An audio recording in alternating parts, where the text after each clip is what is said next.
ಎಲ್ರಿಗೂ ಹೊಸ ವರ್ಷದ ಶುಭಾಶಯಗಳು. ನಾನು ಇವತ್ತಿನ ಹೊಸ ವರ್ಷದ್ದು ಆಗ್ತಾ ಇರೋದು ಸೆಲೆಬ್ರೇಷನ್ ಮಾಡಿರೋದು. ಎಲ್ಲರೂ ಕೊನೆವರೆಗೂ ವಿಡಿಯೋ ನೋಡಿ.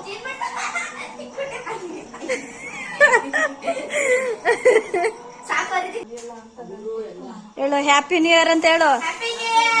Happy new year.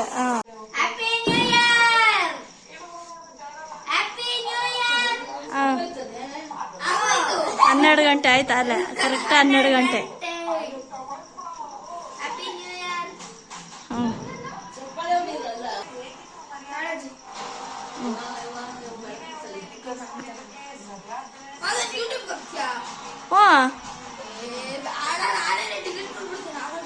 ಅಯ್ಯೋ ಮಾಡಿವಂತೆ ತಗೊಳ ತಂದೆ. ನಮ್ಮ ಪಾಪನು ನೋಡಿ ಎದ್ದೇ ಐತೆ ಅಲ್ವೇ ನಮ್ಮ ಪಾಪು. ಪಾಪುಗೂ ಹ್ಯಾಪಿ ನ್ಯೂ ಇಯರ್. ನೀನ್ ತಿನ್ಸ ಅವಳಿಗೆ.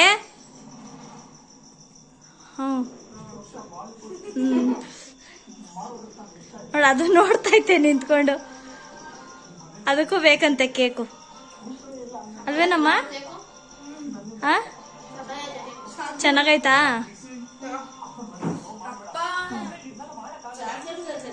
ಅರೆ ತಿಳ್ಕೊಳ್ಳೋ ವಿಡಿಯೋನ ವಿಡಿಯೋ ಇಟ್ಕೊಳ್ಳೋ ಅಮ್ಮನ. Happy new year. Same to you. ಅವನು ತಿಳಿಸ್ತೀನಿ.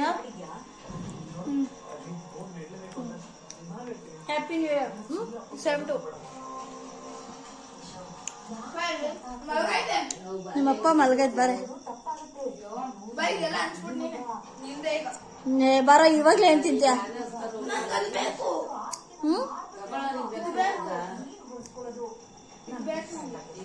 ನೋಡ ಅದ್ ನೋಡ ಅದ್ ಹೆಂಗ್ ಪಾಪು ನೋಡಿ ಹೆಂಗ್ ಮಕ ನೋಡ್ತೈತೆ. ಚೂರ್ ತಿನ್ಸೋಗ್ಲು, ಚೂರ್ ಬಾಯಿಗೆ ತಿನ್ಸು. ಅದಕ್ಕೂ ನ್ಯೂ ಇಯರ್ ಅಲ್ವಾ, ಅದಕ್ಕೆ.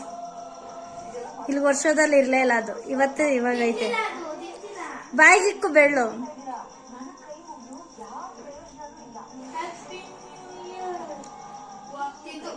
ತಿಂತಲ್ಲ ಅದನ್ನು.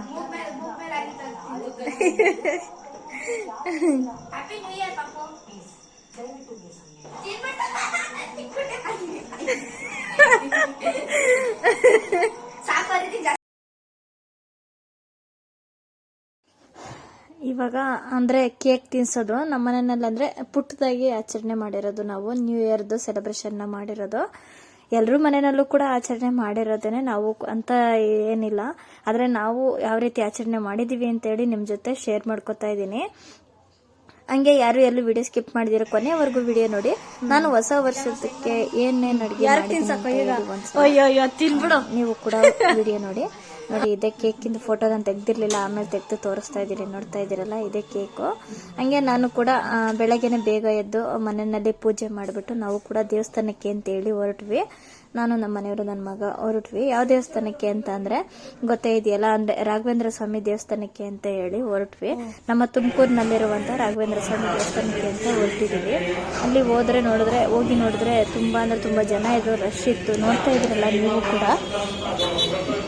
ಅಂದ್ರೆ ನಮ್ಮ ತರನೇ ಎಲ್ಲರೂ ಕೂಡ ಬೆಳಗ್ಗೆನೆ ಬೇಗ ಎದ್ದು ಅಂದ್ರೆ ಎಲ್ಲರೂ ಕೂಡ ದೇವಸ್ಥಾನಕ್ಕೆ ಅಂತೇಳಿ ಎಲ್ಲರೂ ಕೂಡ ಬರ್ತಾರೆ.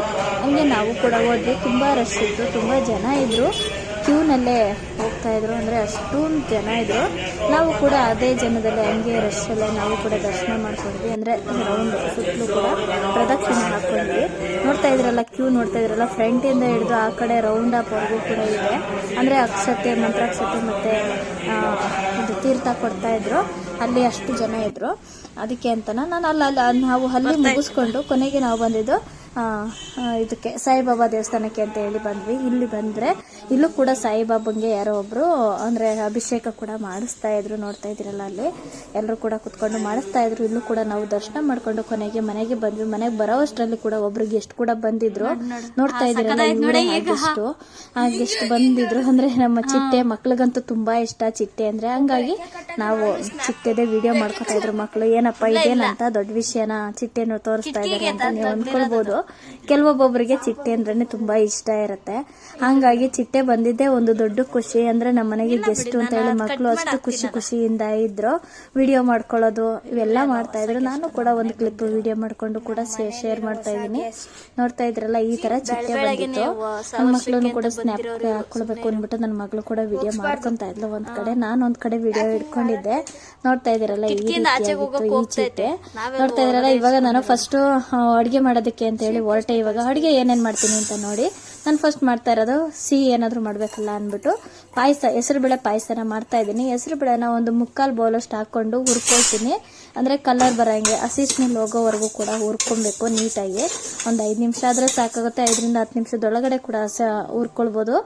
ನೋಡ್ತಾ ಇದ್ರಲ್ಲ, ಈ ರೀತಿಯಾಗಿ ಕಲರ್ ಹುರ್ಕೊಂಡು ನೀಟಾಗಿ, ಅಂದ್ರೆ ಕಲ್ಲರು ನೀಟಾಗಿ ಬರಬೇಕು, ಸೀಸ್ಬಾರ್ದು, ಆ ರೀತಿಯಾಗಿರ್ಬೇಕು. ಹಂಗೂ ಕೂಡ ನೋಡಿ ನಾನು ಹೆಸರುಬೇಳೆ ಸ್ವಲ್ಪ ಒಂದೊಂದು ಕಪ್ ತರ ಆಗೈತೆ, ತೀರಾ ಕಪ್ಪಾಗಿಲ್ಲ. ಇಷ್ಟ ಆಗಿದ್ರು ಕೂಡ ಸಾಕಾಗುತ್ತೆ. ಈಗ ಇಷ್ಟು ಹುರ್ಕೊಂಡಾದ್ಮೇಲೆ ನಾವು ಸ್ವಲ್ಪ ಅದಕ್ಕೆ ನೀರು ಹಾಕೊಂಡು ನಾವು ಬೇಯಿಸ್ಕೊಂಡು ಬರ್ಬೇಕಾಗುತ್ತೆ. ಅಂದ್ರೆ ಮಾಮೂಲಿ ಒಂದು ವಿಷಲ್ ಕೂಗಿಸ್ಕೊಂಡ್ರು ಸಾಕಾಗುತ್ತೆ. ಅಷ್ಟರಲ್ಲಿ ನಾವು ಕಾಯಿ ಮತ್ತೆ ಏಲಕ್ಕಿ, ಗಸಗಸೆ ಇಷ್ಟನ್ನು ಕೂಡ ಹಾಕೊಂಡು ನಾನು ರುಬ್ಕೊಂಡು ಬರ್ತೀನಿ. ಜಾಸ್ತಿ ಕಾಯಿ ಏನು ಬೇಡ, ಒಂದು 3 ಸ್ಪೂನ್ ಅಷ್ಟು ಕಾಯಿ, ಒಂದು 4ರಿಂದ 5 ಏಲಕ್ಕಿ ಇಷ್ಟು ಕೂಡ ಹಾಕೊಂಡು ರುಬ್ಕೊಂಡಿದ್ದೀನಿ. 2 ಸ್ಪೂನ್ ಅಷ್ಟು ಗಸಗಸೆ ಹಾಕೊಂಡು ರುಬ್ಕೊಂಡಿದ್ದೀನಿ. ಕಾಯಿ ಜಾಸ್ತಿ ಬೇಡ, ಯಾಕಂದ್ರೆ 3 ಸ್ಪೂನ್ 4 ಸ್ಪೂನ್ ಸಾಕು ಅಂತ ಹೇಳಿದ್ದು. ಅಂದ್ರೆ ಹೆಸರು ಬೇಳೆನ ಜಾಸ್ತಿ ಹಾಕಿದ್ದೀನಿ, ಅದಕ್ಕೋಸ್ಕರ. ಈಗ ನಾನು ಬೆಲ್ಲನ ಒಂದು 3/4 ಬೌಲ್ ಅಂದ್ರೆ 1 ಬೌಲ್ ಅಷ್ಟು ಬೆಲ್ಲ ಹಾಕೊಂಡು ನಾನು ಇವಾಗ ನೀರಲ್ಲೇ ಕರಗಿಸ್ಕೊಳ್ತೀನಿ, ಬಿಸಿ ಮಾಡ್ಕೊಳ್ತೀನಿ.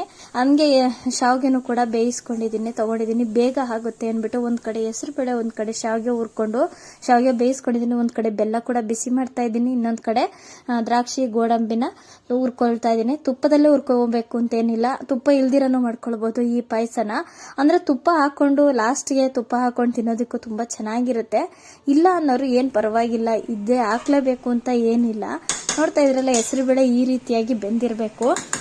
ಈ ಹದವಾಗಿ ಬೆಂದಿದ್ರೆ ಅಷ್ಟೇ ಸಾಕಾಗುತ್ತೆ. ನೋಡಿ, ಈ ರೀತಿಯಾಗಿ ಬೆಂದಿರಬೇಕು. ಅದಕ್ಕೆ ನಾವು ಇವಾಗ ಬೆಲ್ಲ ನೋಡಿ ಕರಗಿದೆ ನೀಟಾಗಿ. ಬೆಲ್ಲ ಕರಗೋಷ್ಟು ಕಾಯಿಸ್ಕೊಂಡ್ರೆ ಅಷ್ಟೇ ಸಾಕು. ಈ ಕರಗಿರೋ ಬೆಲ್ಲನ ನಾವು ತೆಗೆದ್ಬಿಟ್ಟು ಇದರಲ್ಲಿ ಸೋಸ್ಕೋಬೇಕಾಗುತ್ತೆ. ಏನಪ್ಪಾ ಅಂತಂದ್ರೆ ಅದು ಏನಕ್ಕೆ ಸೋಸ್ಕೊಳ್ಳೋದು ಅಂತಂದ್ರೆ ಕಡ್ಡಿ ಕಲ್ಲು ಆ ತರ ಇದ್ದೇ ಇರುತ್ತೆ. ಎಲ್ಲರೂ ಕೂಡ ಇದೇ ರೀತಿಯಾಗಿ ಮಾಡೋದು, ನಾನು ಕೂಡ ಹಾಗೆ ಮಾಡಿದ್ದೀನಿ. ನೋಡ್ತಾ ಇದೀರಲ್ಲ, ಹೀಗೆ ಇದು ಬೆಂದ ಮೇಲೆ ಅದು ಹಾಕೊಂಡ್ಮೇಲೆ ಬೆಂದಿರುವಂತ ಇದು ಶಾವ್ಗೆನ ಹಾಕೊಳ್ತಾ ಇದ್ದೀನಿ.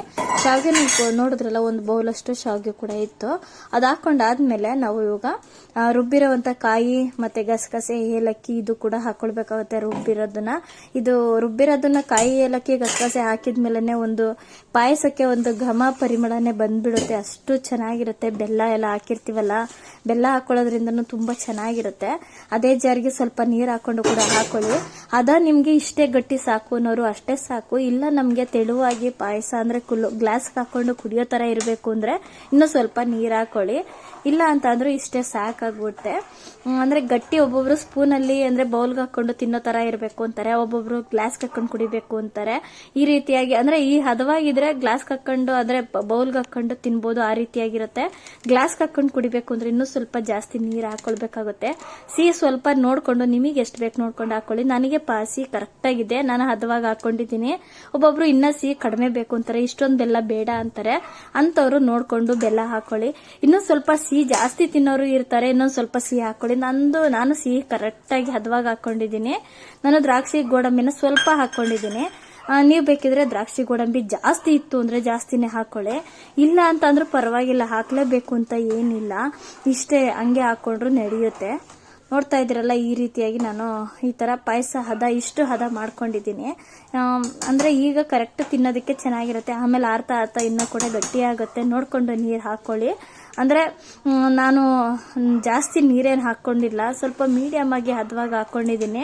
ಕೆಲವೊಬ್ಬೊಬ್ರು ಜಾಸ್ತಿ ನೀರು ಹಾಕೊಳ್ತಾರೆ. ಆ ರೀತಿಯಾಗಿ ಬೇಕಾದ್ರೆ ನಿಮ್ಗೆ ಇಷ್ಟ ಆಗಿರೋ ತರ ನೀವು ಮಾಡ್ಕೊಳ್ಬಹುದು, ಇದನ್ನ ತೆಳುವಾಗಿ ಮಾಡ್ಕೊಳ್ಬಹುದು. ನಾನಿವಾಗ ಬಜ್ಜಿ, ಈಗ ಪಾಯಸ ಮಾಡ್ಕೊಂಡ್ಮೇಲೆ ಒಂದು ನೆಂಚ್ಕೊಳ್ಳೋದಕ್ಕೆ ಅಂತೇಳಿ ಒಂದು ಬಜ್ಜಿ ಆದ್ರೂ ಇರ್ಬೇಕಲ್ವಾ. ಇದ್ಕಿದ ಬೇಳೆ ಸಾಂಬಾರ್ ಕೂಡ ಮಾಡಿದ್ದೀನಿ, ನೆಂಚೋದಕ್ಕೆ ಬಜ್ಜಿ ಮಾಡ್ಕೊತಾ ಇದ್ದೀನಿ. ಕಡಲೆ ಹಿಟ್ಟು ಹಾಕೊಂಡು, ಜೀರಿಗೆ ಹಾಕೊಂಡು, ಸ್ವಲ್ಪ ಅಡುಗೆ ಸೋಡಾ ಹಾಕೊಂಡು, ಜೊತೆಗೆ ಸ್ವಲ್ಪ ಅಚ್ಚ ಖಾರದ ಪುಡಿನ ಹಾಕೊಂಡು, ರುಚಿಗೆ ತಕ್ಕಷ್ಟು ಉಪ್ಪನ್ನ ಹಾಕೊಳ್ತೀನಿ. ಇದಕ್ಕೆ ಹೀರೆಕಾಯಿನ ನೋಡಿ, ಇಷ್ಟು ಹೀರೆಕಾಯಿನ ಇಟ್ಕೊಂಡಿದ್ದೀನಿ. ನಾನು ನಿಮ್ಗೆ ಮಾಡ್ತಾ ಇರೋದು ಹೀರೆಕಾಯಿ ಬಜ್ಜಿ, ಹಾಗಾಗಿ ಹೀರೆಕಾಯಿನ ತೊಗೊಂಡಿದ್ದೀನಿ. ಅಂದರೆ ಎಳೆಯದು ಹೀರೆಕಾಯಿನ ತೊಗೊಂಡಿದ್ದೀನಿ. ತುಂಬ ಚೆನ್ನಾಗಿರುತ್ತೆ, ಅಂದರೆ ಬಲ್ತಿದ್ರೆ ಅಂತ ಚೆನ್ನಾಗಿರಲ್ಲ, ಹಾಗಾಗಿ ನೋಡಿಕೊಂಡು ಎಳೆದನ್ನ ತೊಗೊಳ್ಳಿ. ಆದರೆ ರುಚಿಗೆ ತಕ್ಕಷ್ಟು ನೋಡ್ತಾ ಇದ್ದೀರಲ್ಲ, ರುಚಿಗೆ ತಕ್ಕಷ್ಟು ಉಪ್ಪನ್ನು ಹಾಕ್ಕೊಂಡಿದ್ದೀನಿ. ಖಾರ ಉಪ್ಪು ನಿಮಗೆ ಎಷ್ಟು ಬೇಕಷ್ಟು ನೋಡಿಕೊಂಡು ಹಾಕೊಳ್ಳಿ ನೀವು. ನೋಡಿ ಇಷ್ಟು ಕೂಡ ಹಾಕ್ಕೊಂಡು ಇದಕ್ಕೆ ಇವಾಗ ನೀರು ಹಾಕ್ಕೊಂಡು ಕಲಿಸ್ಕೊಳ್ತೀನಿ. ಅಂದರೆ ಹಿಟ್ಟು ಅಂದರೆ ಹೀರೆಕಾಯಿಗೆ ಕೋಟಿಂಗ್ ಕರೆಕ್ಟಾಗಿ ಕೂರೋ ಹಾಗೆ ಮಾಡ್ಕೊಳ್ಬೇಕು. ನೋಡ್ತಾ ಇದ್ರಲ್ಲ, ಹೀಗೆ ನೀಟಾಗಿ ಮಿಕ್ಸ್ ಮಾಡ್ಕೋಬೇಕಾಗತ್ತೆ. ನೋಡಿ ಹೀಗೆ ನೀಟಾಗಿ ಕಲಿಸ್ಕೊಳ್ಬೇಕು. ಒಂದು ಕೋಟಿಂಗ್ ಕರೆಕ್ಟಾಗಿ ಬರೋ ಹಾಗೆ ಕಲಿಸ್ಕೊಂಡು ಎತ್ತಿಟ್ಕೋಬೇಕಾಗುತ್ತೆ. ಹೀರೆಕಾಯಿನ ಈಗ ನೀಟಾಗಿ ಹೀರೆಕಾಯಿನ ಹಚ್ಕೊಳ್ಬೇಕು. ನೋಡಿ ಈಗ ಹಿಟ್ಟನ್ನು ಕಲಿಸ್ಕೊಂಡಿದ್ದೀನಿ. ಹಿಟ್ಟು ಗೊತ್ತೇ ಇದೆ ಬಜ್ಜಿಗೆ ಎಷ್ಟು ಹಾಕೊಬೇಕು ಹಿಟ್ಟು, ನಿಮಗೆ ಎಷ್ಟು ಬೇಕು ನೋಡಿಕೊಂಡು ಹಾಕೊಂಡು ಕಲಿಸ್ಕೊಳ್ಳಿ ನೀವು. ಹೀಗೆ ನೋಡಿ ಹೀರೆಕಾಯಿನೆಲ್ಲ ಈ ಥರ ಸಿಪ್ಪೆ ಎಲ್ಲ ಎರ್ಕೊಳ್ತೀನಿ. ಸಿಪ್ಪೆ ಅಂತಂದರೆ ಗೊತ್ತಿದೆಯಲ್ಲ, ಈ ರೀತಿಯಾಗಿ ಎಲ್ಲ ಎರ್ಕೊಂಡ್ರೆ ಚೆನ್ನಾಗಿರುತ್ತೆ. ಎರ್ಕೊಂಡು ನೀಟಾಗಿ ತೊಳೆದ್ಬಿಟ್ಟು ಅದು ಎರ್ದಿದ ಮೇಲೆ ತೊಳ್ಕೊಬೇಕು. ತೊಳೆದ್ಬಿಟ್ಟು ಕಟ್ ಮಾಡಿ ಇಟ್ಕೊಳ್ಬೇಕಾಗತ್ತೆ. ಒಂದು ಬೌಲ್ಗೆ ಹಾಕೊಂಡು ಒಂದು ಪಾತ್ರೆಗೆ ಹಾಕೊಂಡು ಎತ್ತಿಟ್ಕೋಬೇಕು. ನೋಡ್ತಾ ಇದ್ದೀರಲ್ಲ, ಈ ರೀತಿಯಾಗಿ ಎರ್ಕೊಂಡಿದ್ದೀನಿ. ಫುಲ್ಲು ಎರ್ದ್ಬಿಟ್ಟು ಈ ರೀತಿ ತೊಳ್ಕೊಂಡು ಇಟ್ಕೊಂಡಿದ್ದೀನಿ. ತೊಳೆದಾದ್ಮೇಲೆ ಕಟ್ ಮಾಡ್ಕೊಳ್ತೀನಿ. ಅಷ್ಟರಲ್ಲಿ ಪಾಯಸ ಕೂಡ ಆಗಿತ್ತು. ಅಷ್ಟರಲ್ಲಿ ಮಕ್ಳಿಗೂ ಕೂಡ ಪಾಯಸ ಹಾಕೊಂಡು ಕೊಡ್ತಾ ಇದ್ದೀನಿ. ನೋಡ್ತಾ ಇದ್ದೀರಾ, ಬೌಲಲ್ಲಿ ತಿನ್ನೋದಕ್ಕೆ ಈ ರೀತಿಯಾಗಿರುತ್ತೆ. ಮಕ್ಕಳು ಗ್ಲಾಸಲ್ಲೆಲ್ಲ ಕುಡಿಯಲ್ವಲ್ಲ, ಹಾಗಾಗಿ ನಾನು ಈ ರೀತಿಯಾಗಿ ಬೌಲ್ಗೆ ಹಾಕೊಂಡು ಇದ್ರ ಮೇಲೆ ತುಪ್ಪ ಇದ್ರೆ ತುಪ್ಪ ಹಾಕೊಳ್ಳಿ. ತುಂಬ ಚೆನ್ನಾಗಿರುತ್ತೆ, ಟೇಸ್ಟ್ ಅಂತನೂ ಸಕ್ಕತ್ತಾಗಿರುತ್ತೆ. ಒಬ್ಬೊಬ್ರು ತುಪ್ಪ ಇಷ್ಟಪಡಲ್ಲ, ಹಿಂಗೆ ತಿಂತಾರೆ. ಒಬ್ಬೊಬ್ರಿಗೆ ತುಪ್ಪ ಇರಲ್ಲ, ಹಂಗಾಗಿ ನಡೆಯುತ್ತೆ. ಹಿಂಗೆ ತಿನ್ನೋಕ್ಕೂ ತುಂಬ ಚೆನ್ನಾಗಿರುತ್ತೆ. ಬೆಲ್ಲದ್ದು ಸಿಂಪಲ್ ಆಗು ಮಾಡ್ಕೊಳ್ಬೋದು, ಈಸಿ ಕೂಡ. ಫಸ್ಟ್ ಟೈಮ್ ಅಡುಗೆ ಟ್ರೈ ಮಾಡೋರು ಕೂಡ ಆರಾಮಾಗಿ ಈಸಿಯಾಗಿ ಈ ಪಾಯಸ ಮಾಡ್ಕೊಳ್ಬೋದು ನೀವು. ನೋಡ್ತಾ ಇದ್ದೀರಲ್ಲ, ಸಿಂಪಲ್ ಆಗಿ ಇಷ್ಟೇ ಪಾಯಸ ಬಜ್ಜಿ. ನಾನು ಇದ್ಕಿದ್ಬೇಳೆ ಸಾಂಬಾರನ್ನ ಮಾಡಿದ್ದೆ, ಹಂಗಾಗಿ ಅದ್ರ ಜೊತೆಗೆ ನೆಂಚೋದಕ್ಕೆ ಅಂತ ಹೇಳಿ. ನೋಡಿ ಬಜ್ಜಿಗೆ ಹೀರೆಕಾಯಿನ ಈ ಸೈಜ್ ಇರಬೇಕು, ದಪ್ಪ. ತೀರಾ ತೆಳುವಾಗೂ ಇರಬಾರ್ದು, ತೀರಾ ದಪ್ಪನೂ ಇರಬಾರ್ದು, ಆ ರೀತಿಯಾಗಿ ಕಟ್ ಮಾಡ್ಕೋಬೇಕು. ನೋಡಿ ಎಳೆ ಹೀರೆಕಾಯಿ ಇದು, ದಪ್ಪ ಅಂದರೆ ಬಲ್ತಿಲ್ಲ, ಆ ರೀತಿಯಾಗಿ ನೋಡಿಕೊಂಡು ತಗೊಂಡು ಕಟ್ ಮಾಡ್ಕೊಳ್ಬೇಕು. ನೋಡಿ ಎಲ್ಲವನ್ನು ಫುಲ್ಲು ಇದೇ ರೀತಿ ಒಂದೊಂದು ಸೈಜ್ ನೋಡ್ಕೊಂಡು ಕಟ್ ಮಾಡಿಕೊಂಡು ಬಜ್ಜಿಗೆ ಎಣ್ಣೆನ ಅಷ್ಟರಲ್ಲಿ ಅಂದರೆ ಕಟ್ ಮಾಡೋ ಅಷ್ಟರಲ್ಲಿ ನಾನು ಎಣ್ಣೆ ಕಾಯಕ್ಕೆ ಇಟ್ಕೊಂಡಿದ್ದೆ ಆಲ್ರೆಡಿ. ಆ ಎಣ್ಣೆ ಕಾದ್ಮೇಲೆ ನಾನು ಇವಾಗ ಬಜ್ಜಿನ ಹಾಕೊಳ್ತಾ ಇದ್ದೀನಿ. ನೋಡ್ತಾ ಇದ್ದೀರಲ್ಲ, ಹೀಗೆ ಎಲ್ಲ ಹಚ್ಚಿಟ್ಕೊಂಡಿದ್ನಲ್ಲ ಹೀರೆಕಾಯಿನೆಲ್ಲ ಹಾಕೊಳ್ತಾ ಇದ್ದೀನಿ. ಒಂದೊಂದಾಗಿ ಫುಲ್ ನೋಡಿಕೊಂಡು ಎಣ್ಣೆನ ಹದವಾಗಿ ಮೀಡಿಯಮ್ ಆಗಿ ಕಾಯಿಸ್ಕೊಳ್ಬೇಕು. ತೀರಾ ಓವರ್ ಆಗಿ ಹೊಗೆ ಹೋಗೋ ಹಾಗೆ ಕಾಯಿಸ್ಕೊಳ್ಬಾರ್ದು. ಹಂಗೆ ತೀರಾ ಹೊಗೆ ಹೋಗೋ ಹಂಗೆ ಕಾಯಿಸ್ಕೊಂಡ್ರೆ ಏನಾಗುತ್ತೆ ಅಂತ ಅಂದರೆ ಎಲ್ಲ ಅಂದರೆ ಸೀದೋಗ್ಬಿಡುತ್ತೆ. ಗೊತ್ತೇ ಇದೆಯಲ್ಲ, ಅಂದರೆ ಮೇಲ್ಗಡೆ ಸೀದಿರುತ್ತೆ, ಒಳಗಡೆ ಬಜ್ಜಿ ಅಂತೂ ಬೆಂದೇ ಇರಲ್ಲ, ಹಂಗಾಗುತ್ತೆ. ಆ ರೀತಿ ಎಲ್ಲ ಕ್ರಿಸ್ಪಿಯಾಗಿ ಬರಬೇಕು ಅಂದರೆ ಮೀಡಿಯಮ್ ಆಗಿ ಎಣ್ಣೆ ಕಾದಿರಬೇಕು, ಹದವಾಗಿ ತೇಲಿಸ್ಕೊಳ್ಬೇಕು. ನೋಡಿಕೊಂಡು ಸ್ವಲ್ಪ ಕಲರ್ ಚೆನ್ನಾಗಿ ಬರೋವರೆಗೂ ಕೂಡ ಬೇಯಿಸ್ಬೇಕಾಗತ್ತೆ. ನೋಡ್ತಾ ಇದ್ದೀರಲ್ಲ, ಈಗ ಹೀರೆಕಾಯಿ ಕೂಡ ಬೇಯ್ತಾ ಇದೆ. ಅಷ್ಟ್ರಲ್ಲಿ ನೋಡಿ ನಾನು ಇದ್ಕಿದ ಬೇಳೆ ಸಾಂಬಾರ್ನ ಈ ತರ ಮಾಡಿದ್ದೀನಿ. ಆಲ್ರೆಡಿ ಹಿಂದಿನ ವಿಡಿಯೋದಲ್ಲಿ ಇದ್ಕಿದ ಬೇಳೆ ಸಾಂಬಾರೆಲ್ಲ ನನ್ನ ಯೂಟ್ಯೂಬ್ ಚಾನಲ್ ಹಿಂದಿನ ವಿಡಿಯೋದಲ್ಲಿ ಹಾಕಿದ್ದೀನಿ. ಒಂದ್ಸಲ ನಿಮ್ಗೆ ಹಂಗೂ ಡೀಟೇಲ್ ಆಗಬೇಕು ಅಂತಂದ್ರೆ ಒಂದ್ಸಲ ವಿಡಿಯೋಸ್ ನೋಡಿ ಗೊತ್ತಾಗುತ್ತೆ ನಿಮ್ಗೆನೆ. ನೋಡಿ ಬಜ್ಜಿ ಯಾವ ರೀತಿಯಾಗಿ ಬೆಂದೈತೆ ಅಂದ್ರೆ ಈ ತರ ಕಲರ್ ಚೆನ್ನಾಗಿ ಬಂದಿರಬೇಕು. ಈ ರೀತಿಯಾಗಿ ಅಂದ್ರೆ ಒಳಗಡೆ ಹೀರೆಕಾಯಿ ಎಲ್ಲ ಚೆನ್ನಾಗಿ ಬೇಯಬೇಕು. ಆ ರೀತಿಯಾಗಿ ಬೇಯಿಸ್ಕೊಂಡು ಬೆಂದ ಮೇಲೆ ಚೆನ್ನಾಗಿ ಈ ಕಲರ್ ಬಂದ ಮೇಲೆ ನಾನು ಹೀರೆಕಾಯಿ ಬಜ್ಜಿನ ಎತ್ತಿಟ್ಕೊಳ್ತಾ ಇದ್ದೀನಿ. ಎತ್ಕೊಂಡು ಅಂದ್ರೆ ಮಕ್ಳಿಗೆಲ್ಲ ಆಲೆ ಪಾಯಸ ಕೊಟ್ಟಿದ್ನಲ್ಲ, ಹಂಗಾಗಿ ಮಕ್ಳಿಗೆ ನೆಂಚಕ್ಕೆ ಬಜ್ಜಿ ಕೊಡೋಣ ಅಂತ ಹೇಳಿ ತೆಗಿತಾ ಇದ್ದೀನಿ. ನೋಡ್ತಾ ಇದ್ದೀರಲ್ಲ, ಬಜ್ಜಿ ಇಷ್ಟ ಆಯ್ತು. ಒಂದು ಟ್ರಿಪ್ಗೆ ಇಷ್ಟು ತೇಲಿಸ್ಕೊಂಡಿದ್ದೀನಿ. ಹೀಗೆ ತೇಲ್ಸಿ ನೋಡಿ ಇದ್ಕಿದ ಬೇಳೆ ಸಾಂಬಾರು ಪಾಯಸ 3 ಕೂಡ ಇಡ್ತಾ ಇದ್ದೀನಿ. ನೋಡಿ 3 ಕೂಡ ಇಟ್ಕೊಂಡಿದ್ದೀನಿ. ನೋಡಿ ನಾನು ಮಾಡಿರೋದು ಈ ರೀತಿಯಾಗಿ ಬಜ್ಜಿ ಮತ್ತೆ ಇದ್ಕಿದ ಬೇಳೆ ಸಾಂಬಾರು ಪಾಯಸ ನಾನು ಈ ರೀತಿಯಾಗಿ ಮಾಡಿದ್ದೀನಿ. ನೀವು ಯಾವ ತರ ಮಾಡ್ತೀರಾ ಅಂತ ನನಗೂ ಕೂಡ ತಿಳಿಸಿ. ನಾನು ಸಿಂಪಲ್ ಆಗಿ ಈ ತರ ಮಾಡಿದ್ದೀನಿ. ನನಗೆ ನೋಡಿ ನಾನು ಮಾಡಿರೋದು ಈ ತರ, ನಮ್ಮ ಮನೆಯಲ್ಲಿ ಬಜ್ಜಿ ಪಾಯಸ 2 ಕೂಡ ಈ ತರ ಮಾಡಿದ್ದೀನಿ. ನೋಡಿ ಹಂಗೇನೆ ವಿಡಿಯೋ ನೋಡ್ತಾ ಇದ್ದೀರಲ್ಲ, ಹೊಸಬ್ರು ಯಾರಾದರೂ ಹಂಗೆ ವಿಡಿಯೋ ನೋಡ್ತಾ ಇರೋರು ನನ್ನ ವಿಡಿಯೋಗೆ ಇನ್ನೂ ಸಬ್ಸ್ಕ್ರೈಬ್ ಮಾಡ್ಕೊಂಡಿಲ್ಲ ಅಂದರೆ ನನ್ನ ಚಾನಲ್ಗೆ ಈಗಲೇ ತಪ್ಪದೆ ಸಬ್ಸ್ಕ್ರೈಬ್ ಮಾಡ್ಕೊಳ್ಳಿ. ಎಲ್ರಿಗೂ ನಮಸ್ಕಾರ. ನಾನು ಮುಂದಿನ ವಿಡಿಯೋದಲ್ಲಿ ಸಿಗ್ತೀನಿ. ಹಂಗೆ ವಿಡಿಯೋ ಇಷ್ಟ ಆಗಿದ್ರೆ ಹಂಗೆ ಲೈಕ್ ಕೂಡ ಕೊಡೋದನ್ನ ಮರಿಬೇಡಿ. ಈಗಲೇ ಲೈಕ್ ಕೂಡ ಕೊಡಿ. ಎಲ್ರಿಗೂ ನಾನು ಇವತ್ತು ಹೊಸ ವರ್ಷದ ಪ್ರಯುಕ್ತ ನಾನು ಇವತ್ತು ಈ ಸ್ಪೆಷಲ್ ಅಡುಗೆಗಳನ್ನ ಮಾಡಿರೋದು. ಈ ಥರ ಇಷ್ಟು ಅಂದರೆ ಸ್ವೀಟ್ ಮಾಡಲೇಬೇಕಲ್ಲ ಅಂತ ಹೇಳಿ ಈ ಅಡುಗೆನ ಮಾಡಿದ್ದೀನಿ. ಇದು ಹೊಸ ವರ್ಷದ ಪ್ರಯುಕ್ತ ಅಂದರೆ 2026 ಪ್ರಯುಕ್ತ ನಾನು ಈ ಅಡುಗೆನ ಮಾಡಿದ್ದೀನಿ. ಈ ತರ ಸಿಂಪಲ್ ಆಗಿ ಮಾಡ್ಕೊಂಡಿರೋದು. ನೋಡ್ತಾ ಇದ್ದೀರಲ್ಲ, ಎಲ್ರಿಗೂ ನಮಸ್ಕಾರ. ನಾನು ಮುಂದಿನ ವಿಡಿಯೋದಲ್ಲಿ ಸಿಗ್ತೀನಿ. ಹಂಗೆ ನೋಡ್ತಾ ಇದ್ದೀರಲ್ಲ, ನಾನು ಇನ್ನೊಂದ್ಸಲ ಹೇಳ್ತಾ ಇದ್ದೀನಿ, ಹಂಗೆ ಸಬ್ಸ್ಕ್ರೈಬ್ ಕೂಡ ಮಾಡ್ಕೊಂಬಿಡಿ. ಎಲ್ರಿಗೂ ನಮಸ್ಕಾರ.